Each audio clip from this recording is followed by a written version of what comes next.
So let's take a look at my skill tree. Starting as a Marauder, of course, I went for the life and armor nodes here.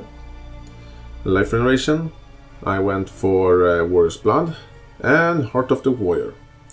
After that I went down here, took Unwavering Stance. I have Soul of Steel and I have Bloodless.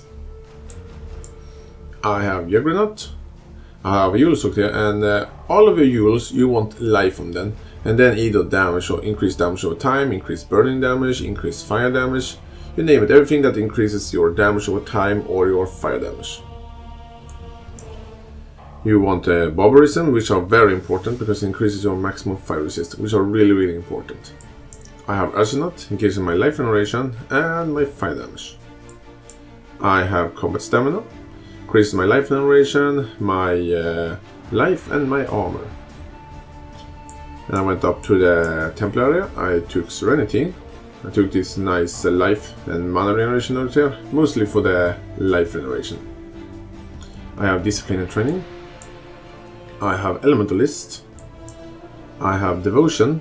And I have another Duelist shot here. Again, you want life, and this time I have damage over time on it. I went this way here, another Duelist shot here. Again, life and some damage over time or fire damage. I have the big life pool here. I have Shaper. I have these life and radiation nodes here, and again, life and some damage over time. I have Elemental Equilibrium, and I'm going to explain that later when I talk about my skill games, how I'm using Elemental Equilibrium. Now you'll soak it here, again, life and damage over time. I have Quick Recovery for life regeneration. You can use Mind Over Matter. It will work. It works with Righteous Fire now. But in this build I didn't take it because, as you can see, I don't have a lot of mana over, so it will not help me that much. But you can build a build with using Righteous Fire, with using Mind Over Matter, and if you're doing that you need to take all of these nodes here. But I didn't do it in this particular build. I took Elemental Overload. I went up here, I went for Holy Fire. And I have Serenity, so I can run all my free auras at the same time.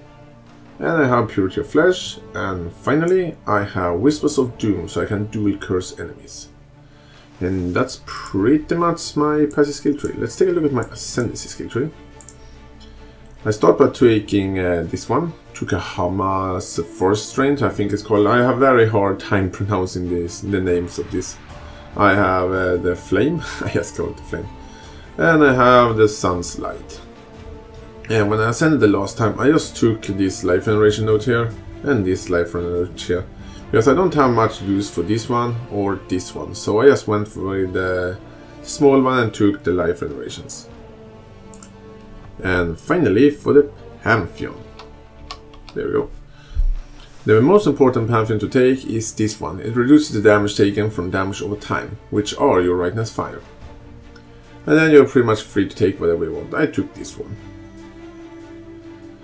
And that's it for my passive skill tree. So if you have any questions about my passive skill tree, feel free to let me know. Feel free to ask me in the comments. So let's take a look at my items.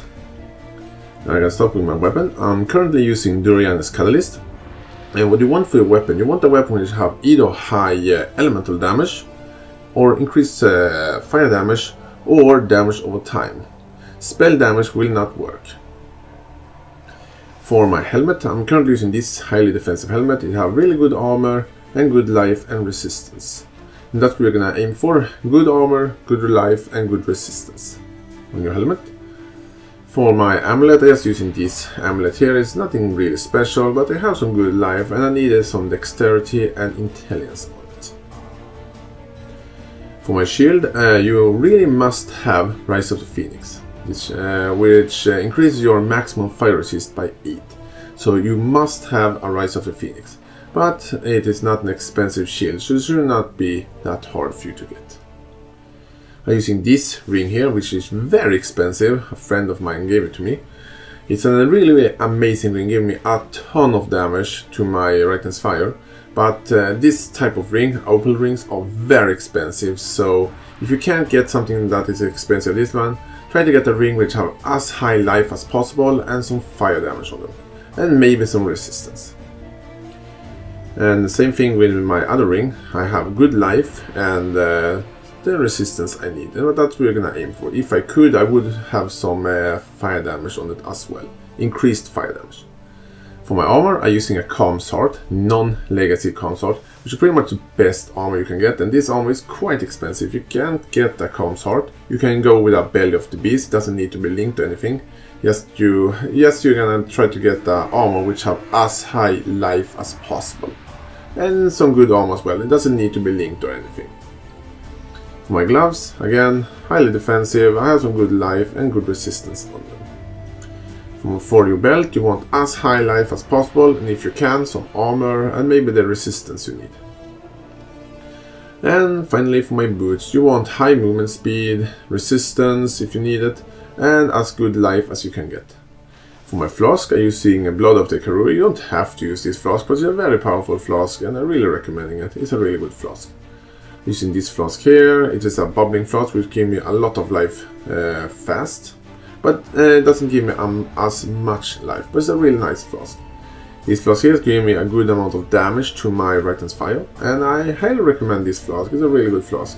I don't really know the price of it, so I don't really know, but it's a very powerful flask, and if you can, I recommend getting it.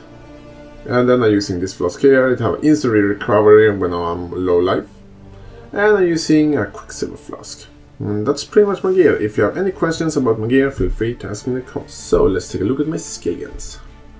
My Righteous Fire are supported by Elemental Focus, Burning Damage, Increased AoE, and sometimes I switch out my increased AoE for Concentrated Effect, especially when I'm fighting bosses, to do some more damage. I'm using two curses, which is Flammability and Elemental Weakness. And they're both supported by Blasphemy, which make these curses into auras instead. And I'm using Purity of Fire, which are a must-have in a build like this.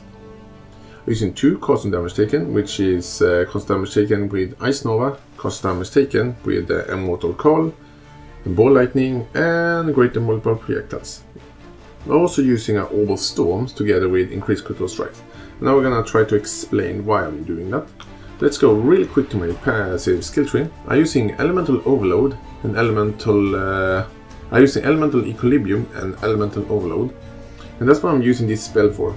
Usually against bosses, I just put down an Orb of Storms. It will proc Elemental Overload because I have good crit chance, and it will also proc Elemental Equilibrium. And if enemy damage me, they will release both Ice Nova and Ball Lightning on them, which will also have a chance to both proc Elemental Overload, and they will proc Elemental Equilibrium. So that's what I'm using them for. And they're really powerful, and I really like that setup. I'm also using a Leap Slam. And that's pretty much my skill game. If you have any questions or if I explain it badly, please let me know in the comments. And finally, for the bandits I helped Oak to get the life regeneration. And I thank you all for watching this video, and I'm going to show this character in action now, and please tell me in the comment what you think about it.